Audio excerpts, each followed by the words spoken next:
యోహాను సువార్త 1వ అధ్యాయము 32వ వచనం. తీయలేదా?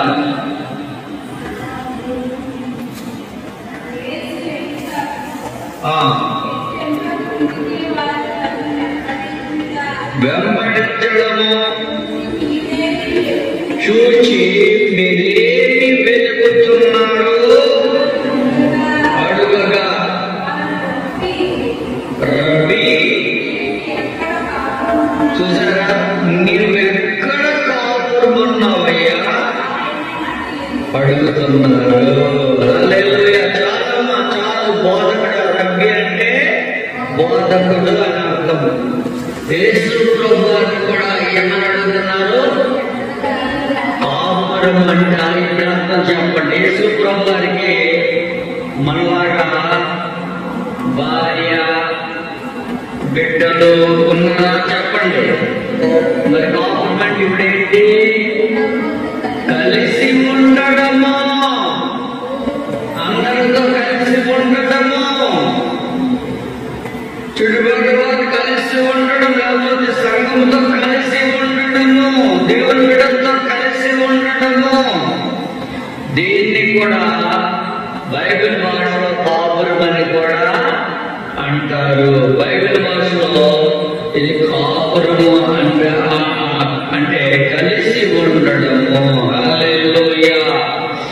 చాలా సార్లు మనకు అర్థమైంది, భార్య భర్తలు కలిసి ఉండేది కాపురము అనుకుంటుంటాం. ప్రియమైన దేవుని బిడ్డలారా, యేసు ప్రభువు ఎక్కడ కాపురం ఉన్నారో తెలుసా? మీరు తర్వాత చదువుకోండి. మత్తయి 4:16 కపెర్నహూములో. ఎక్కడ ఉండేవారు ఎక్కువగా? కపెర్నహూము అనే ప్రాంతంలో ఎక్కువగా ప్రభువారు ఉండేవారు.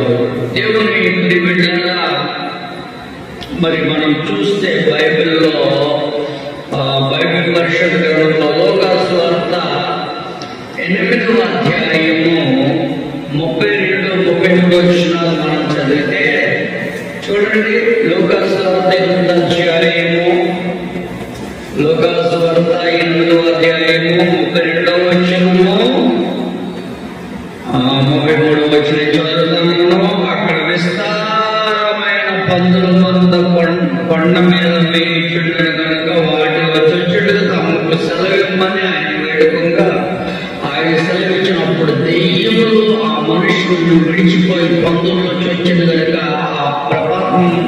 ఆ మంద ప్రభాతం సరస్సులో పడిగా పరిగెత్తి ఊపిరి తిరిగి మేపుతున్నవాడు అదంతా చూసి పారిపోయి పట్టణ గ్రామంలో ఆ సంగతి తెలియజేసిరి. 36 నేనే వచనాలు చెప్పానమ్మా. లూకా సువార్త 8వ అధ్యాయము 37-38 చదువుతుంది. ఇప్పుడు గెరాసేనీయ ప్రాంతంలో నుండి జనులందరూ బహు భయంతో కనుక తమ్మును విడిచిపోమ్మని ఆయన వేడుకొనిరి.